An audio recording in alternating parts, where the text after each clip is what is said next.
హృదయపూర్వక ధన్యవాదాలు. మీలో చాలామందికి తెలుసో తెలియదో నాకు తెలియదు, కానీ మేము మెడ్రాస్ నేను దగ్గరుండి ఒక కరస్పాండెంట్ ఉండేవాడు. చాలామంది అభిమానులు లెటర్, అప్పుడు ఫోన్స్ లేవు, లెటర్స్ రాస్తే ఆ లెటర్స్కి సమాధానం ఇస్తూ ఆ సినిమాకు సంబంధించిన సమాచారం చిరంజీవి గారి ఫోటోగ్రాఫర్ ఇవి దగ్గరుండి చూసుకునేవాడు. సో అలాగా ట్రావెల్ చేస్తుండగా ఆఖరికి మేము 1993 or 94లో హైదరాబాద్ వచ్చాం, ముగ్గురు మునగాళ్ళు సినిమా తీయడానికి. ఆ టైంలో అభిమానులందరూ ఉన్నారు, కానీ ఎవరు కూడా ఒక యూనిటీగా కానీ ఒక బలమైన శక్తిగా కానీ కలిసి ఉండలేదు, విడివిడిగా ఉన్నాం. కానీ ఆ శక్తి తాలూకు బలం నాకు తెలుసు, ఆ అభిమానుల యొక్క యూనిటీ తాలూకు బలం నాకు తెలుసు. సో ఆ టైంలో స్వామినాయుడు నా దగ్గరికి ఒక జర్నలిస్ట్గా వచ్చాడు. మాట్లాడిన తర్వాత నాకు స్వామినాయుడు పని విధానం నచ్చింది, చేసే మాట్లాడే విధానం. సో స్వామినాయుడిని పెట్టి ఆ తర్వాత మాతో పాటు గంగాధర్ కలిశాడు, చందు కలిశాడు, తర్వాత చాలామంది రమణారెడ్డి గారు లాంటి వ్యక్తులు, ఇక్కడున్న చాలామంది కలిసేవాళ్ళు. మేము అప్పట్లో అభిమానులందరినీ జిల్లా వైజ్, ఏరియా వైజ్ పిలిచి వాళ్ళతోటి కమ్యూనికేట్ చేసి అభిమానులు ఎలా పనిచేయాలని ఒక చిన్న దిశానిర్దేశం చేసి సామాజిక కార్యక్రమాల్లో పాల్గొనే విధంగా అందరినీ మోటివేట్ చేసి ఒక సరదాగా అందరం కలిసి ఒక లంచ్ తీసుకొని అలా డిస్పర్స్ అయ్యాం. ఆ విధంగా మాకు 1998 ఆ టైం కల్లా 96 కల్లా బలమైనటువంటి మెగాభిమానుల ఒక శక్తి, ఒక సైన్యం సమకూరింది. సో అందుకని నాకు వ్యక్తిగతంగా నేను ఇటు చిరంజీవి గారికి, పవన్ కళ్యాణ్ గారికి, మిగిలిన మా హీరోలందరికీ ప్లస్ వర్సెస్ మన అభిమానులందరికీ ఒక చిన్న బ్రిడ్జ్ లాగా ఉండేవాడిని. సో మీ అందరితో నాకు వ్యక్తిగతంగా చాలా పరిచయం. నేను అభిమానులు ఎందుకు ఇష్టపడతాను అనేదానికి ఒకటే మాట, క్లోజ్గా అబ్జర్వ్ చేస్తున్నప్పుడు మేము బయటకు వచ్చిన, అంటే మేమంటే చిరంజీవి గారు, పవన్ కళ్యాణ్ బయటకు వచ్చిన పాపం వాళ్ళు ప్రతి ఫస్ట్ డే సినిమా రిలీజ్ అయినా ఏయో బ్యానర్లు కట్టి, కొంతమంది ఏమో అన్నదానాలు చేసి, కొంతమంది రక్తదానాలు చేసి, ఇలా ఎంతో చేసేవాడు. సో ఇలా చేసే అభిమానులు ఎన్నోసార్లు మా కళ్ళ ముందు తోపులాటకు గురయ్యో, సో మా మనసు చాలా బాధపడేది. పాపం వాళ్ళు ఎంతో కష్టపడి వచ్చారు, వాళ్ళకి కొంతమందికి ఇలా జరుగుతుంటే మేము ఇది మన పవన్ కళ్యాణ్ గారు చూసి అప్పట్లో అసలు 100 days ఫంక్షన్స్ చేయటమే మానేసి, పవన్ కళ్యాణ్ గారి సినిమా ఎన్ని సినిమాలు సూపర్ హిట్స్ ఉన్నా ఈ ఫ్యాన్స్ వీళ్ళు పడే బాధ వాళ్ళేమో అలాగ ఆపలేము అభిమానాన్ని. సో ఓకే, మనం ఫంక్షనే చేయకపోతే పోద్దు కదా, వాళ్ళకి ఎటువంటి ఇబ్బంది ఉండదని ఆలోచించి 100 days ఫంక్షన్స్ ఏమీ చేసేవాడు కదా పవన్ కళ్యాణ్. అది ఆయనకి మీ మీద ఉన్నటువంటి ఇష్టం, ప్రేమ. సో ఈ ఓవరాల్ ప్రాసెస్లో చిరంజీవి గారు ప్రజారాజ్యం పార్టీ పెట్టడం, దాంట్లో మన మెగాభిమానులందరూ ప్రజారాజ్యం కార్యకర్తలకు చాలా చురుగ్గా పాల్గొన్నారు. సరే, మనకున్న కాలమాన పరిస్థితుల దృష్ట్యా ప్రజారాజ్యం పార్టీని కొన్ని తప్పని పరిస్థితులు కాంగ్రెస్లో విలీనం చేసినప్పుడు మొట్టమొదటిగా బాధపడింది పవన్ కళ్యాణ్ గారు.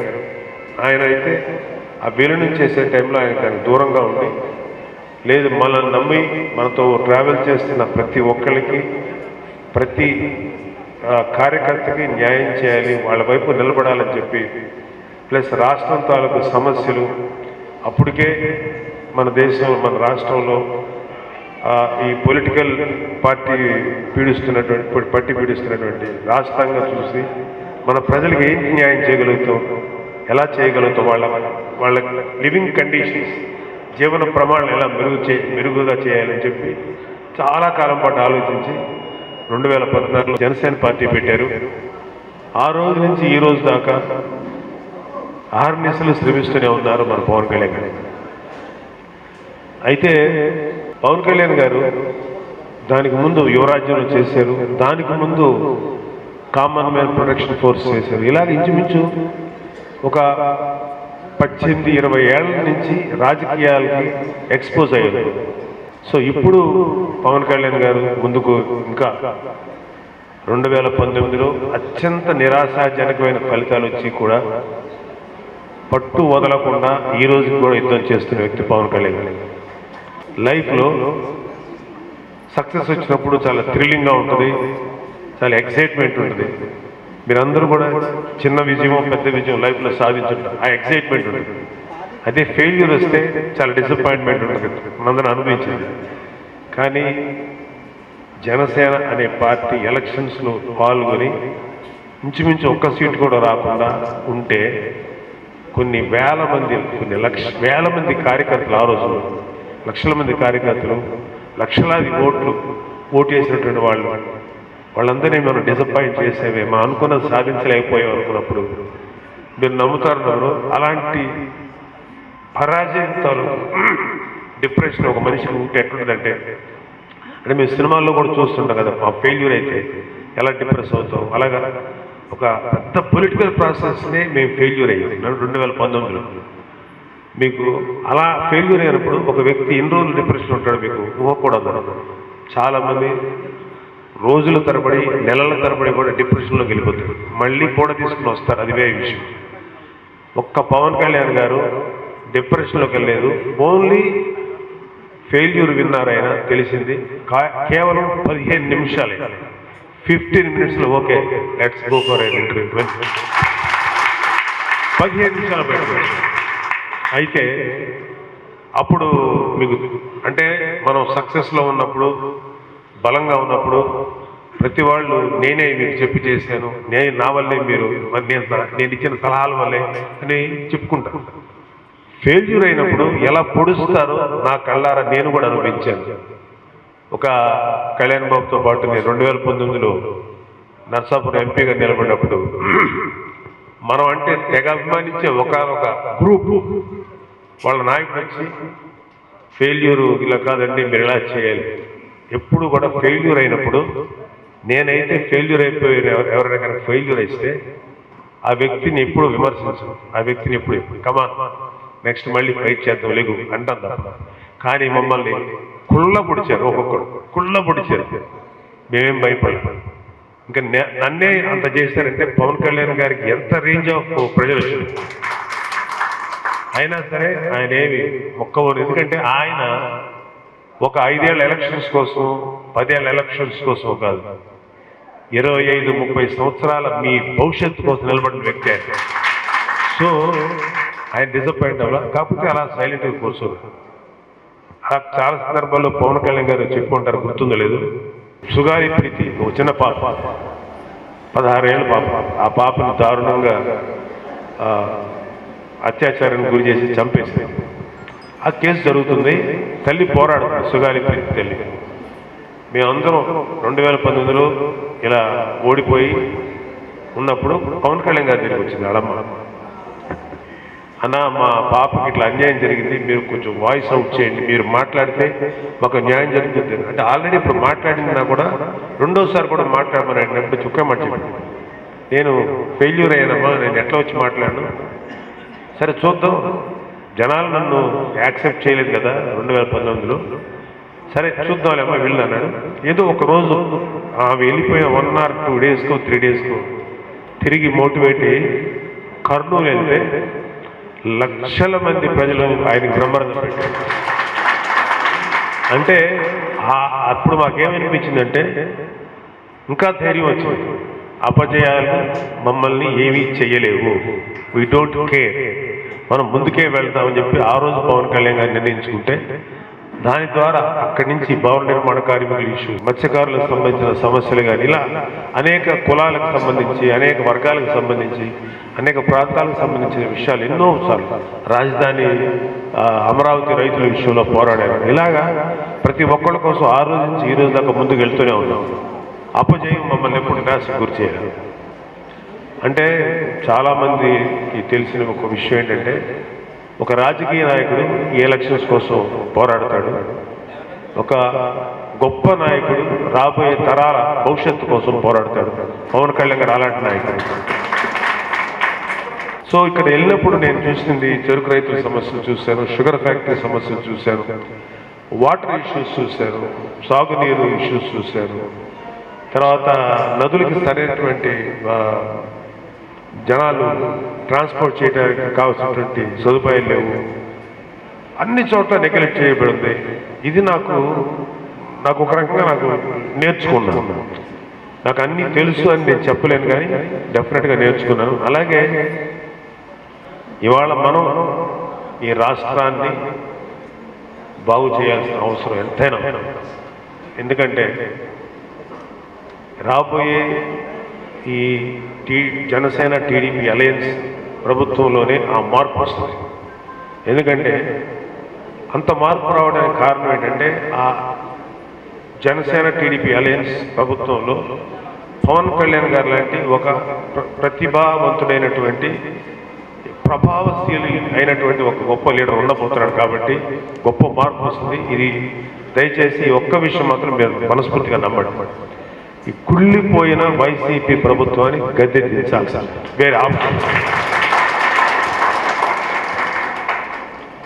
అక్కడే చెప్తున్నాడు ఒక్కరు అతని ఇక్కడ మీ సారీ మీరు తప్పుగా ఫీల్ అవ్వకండి, మీ ఎమ్మెల్యే పేరు నా నోటితో పలికి నా నోరు పాడు చేసుకోవడానికి ఇష్టం లేదు. అతని పేరు కూడా పలకదు. అంత వరస్ట్ ఫెలో అంటే అనేక మంది వరస్ట్ ఫెలోస్ ఉన్నారు వైసీపీలో. అంతలో విస్తన్నపేట భూముల్ని కుంభకోణం చేశాడని ఇక్కడ చెప్తున్నాడు. 300 కోట్ల రూపాయల భూమి కుంభకోణం. వీళ్ళు ఒకటి గుర్తుపెట్టుకోవాల్సింది ఏంటంటే భూమి ఈ ల్యాండ్ నాది, ఈ ప్రాంతం నాది అని చెప్పుకోకూడదు. ఈ భూమికి మనం చెందుతాం కానీ మనకి భూమి చెందదు. ఇది ఒక విషయం గుర్తుపెట్టు. మనం పోయిన తర్వాత ఇది ఇంకొకటి సొంతం అవుతుంది. ఇది ఓన్లీ టెంపరీ. నాకు ఒకటే క్వశ్చన్ ఏంటంటే కొన్ని వందల ఎకరాలు కబ్జా చేస్తున్నారు కదరా మీరు చచ్చిపోతే పాతి పెట్టడానికి 6 అడుగుల కన్నా మించి అవసరం ఉంటుందా? ఓకే 6 ఫీట్ కంటే అవసరం లేదు. అయినా సరే ఆత్మ ఈ భూమి అంతా నాకు తీసుకోవాలి, ఇక్కడ ల్యాండ్ అంతా ఆక్రమించుకోవాలి. లేకపోతే మంచి చెరుకు ఫ్యాక్టరీస్ ఉన్నాయి, దాని తాలూకు ల్యాండ్స్ ఉన్నాయి, అవి ఆక్యుపై చేయాలి. సస్తారు, అరగదు, గొంతు కట్టబడి చేస్తారు. ఇంతమంది కొన్ని లక్షల మంది కోట్ల మంది పేద ప్రజల ఉసురు మామూలుగా చాలా స్ట్రాంగ్ అవుతుంది. గుర్తుపెట్టుకోండి. ఎంత వరస్ట్ గవర్నమెంట్ అంటే మీకు గుర్తుపెట్టుకోండి, మనకి భారతదేశానికి స్వతంత్రం వచ్చిన తర్వాత ఇంత చెత్త రాష్ట్ర ప్రభుత్వం ఇంతవరకు రాలేదు. భారతదేశ ప్రభుత్వం ప్రతి వాడు వాళ్ళ ప్రజలకు ఆ స్కీమ్లు అంతా చేస్తారు, ఈ స్కీమ్లు ఎవరికి ఇవ్వరు. ఎవరు డబ్బది? తినే తిండి కాడి నుంచి కట్టే బట్ట దగ్గర నుంచి కట్టే ప్రతి విషయంలోనూ మీరు ట్యాక్స్లు వేసి లక్షల కోట్ల రూపాయలు సంపాదించి ఆ డబ్బు ఇస్తున్నారు. కొద్దిగా కొంత ఇస్తున్నారు పథకాల పేరు మీద. మీద గొప్ప నాయకులు ప్రతి దానికి వాళ్ళ నాన్న పేరు, లేకపోతే వాళ్ళ తాత పేరు, లేకపోతే ఇంకొకరి పేరు. ఏమయ్యా మన భారతదేశంలో మన ఆంధ్రప్రదేశ్లో గొప్ప నాయకులు లేరా? దామోదరం సంజీవ్ గారు లాంటి గొప్ప సీఎం లేరా? మనకి ప్రకాశం పంతులు గారు లేరా? లేకపోతే పివి నరసింహరావు గారు భారతరత్న వచ్చిన ఆయన పేరు లేదా? వాళ్ళకి ఎవరికి ఏ స్కీములు పేరు పెట్టారు? వాళ్ళ నాన్న పేరు, వాళ్ళ తాత పేరు, లేకపోతే వాళ్ళ బాబాయ్ పేరు, ఎవరి పేర్లు? ఇది ఫస్ట్ గుర్తుపెట్టుకోండి. రేపు పొద్దున జనసేన టీడీపీ అలయన్స్ వచ్చిన తర్వాత నేనైతే ఖచ్చితంగా ఫైట్ చేసి, మన పవన్ కళ్యాణ్ గారు ఫైట్ చేసి ప్రతి స్కీమ్కి ఒక గొప్ప రాష్ట్రానికి జీవితాలు అందజేసినటువంటి అంకితం చేసిన ఒక గొప్ప మహనీయుల పేర్లు పెడతాడు. మా తాత పేర్లు, మా నాన్న పేర్లు పెడతాడు. అలాగే ఇక్కడ అంత కాలుష్యం, పొల్యూషను, లేకపోతే ఇంకా నేమ్ ఎనీథింగ్, ఉత్తరాంధ్ర ప్రతి సమస్యని నా అవగాహన ఉంది, ఇంకా స్టడీ చేస్తాను. సో ఒక వైసీపీ వాళ్ళ యొక్క ఎంత చెత్తగా ఉందనేది నేను ఇప్పుడు మాట్లాడదలుచుకోలేదు, ఎందుకంటే అది ఓవర్. మనం ఏం చేయగలుగుతాం ఖచ్చితంగా చెప్తున్నాను. జనసేన టీడీపీ అలయన్స్ వచ్చిన తర్వాత ప్రజల సమస్యల మీద ఖచ్చితంగా దృష్టి పెడతాడు. నేను వెళ్ళే ట్రావెలింగ్లో నాకు గమనించింది ఏంటంటే ప్రజలు మాకు దోచిపెట్టండి, లేకపోతే మాకు ఏదేదో బంగాళాలు ఆకాశ భవనాలు కావాలి, లేకపోతే కోట్ల రూపాయలు కావాలని కోరుకోవట్లేదు.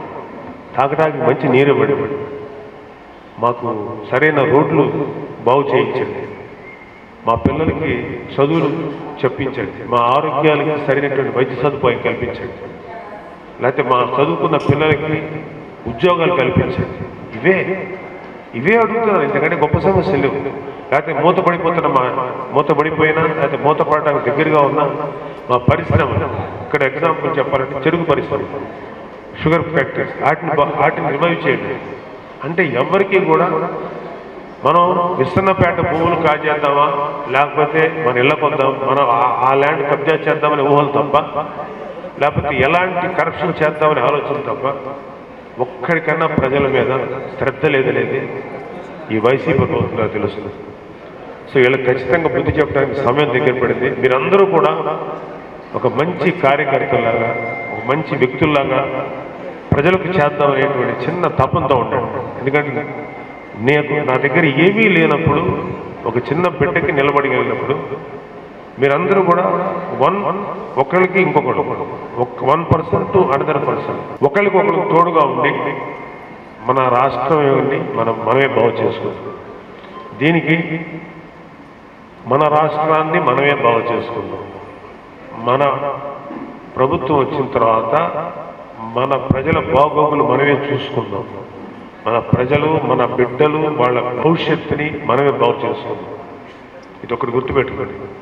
లాంగ్ బ్యాక్ జగన్ రెడ్డి గారు ఒక అద్భుతమైన మాట అన్నారు ఇట్లాంటి మీటింగ్లో, రాబోయేది మన ప్రభుత్వమే, మన బిర్యానీ, మన పళ్ళెంలో బిర్యానీ మనమే తిందామని చాలా గొప్పగా మాట్లాడారు. ఆంధ్రప్రదేశ్ రాష్ట్రాన్ని బిర్యానీ పళ్ళెంలో మార్చుకొని తినేసారు. ఆఖరి ముందు తింటున్నారు, ఇంకా అయిపోయింది వాళ్ళు బిర్యానీ పళ్ళెం అయిపోయింది. జనసేన టీడీపీ అనేది ప్రభుత్వం వచ్చిన తర్వాత ఎక్కడెక్కడ భూములు కబ్జా చేశారో, ఎక్కడెక్కడ ప్రజల్ని నాశనం చేశారో, ఎక్కడెక్కడ ప్రజల జీవితాలతో ఆడుకున్నారో ప్రతి ఒక్కరిని చెవులు పిండి న్యాయబద్ధంగా, చట్టబద్ధంగా పోరాడి ప్రజలకి న్యాయం చేస్తాం. ప్రతి ఒక్కరికి ఉపయోగపడతాం మేము జనసేన. సో ఒక మంచి జన సైనికుడిగా, వీర మహిళగా మీ యొక్క సర్వీసెస్ని మీ చుట్టుపక్కల ఉన్న ప్రజలను చూసి ఈ సర్వీస్ చేయండి. పవన్ కళ్యాణ్ గారికి అండగా నిలబడండి. ఒక అద్భుతమైనటువంటి ప్రభుత్వాన్ని, ఒక అద్భుతమైన గవర్నెన్స్ని ప్రజలకి ఇద్దాం. Thank you very much. జై జనసేన, జై జనసేన.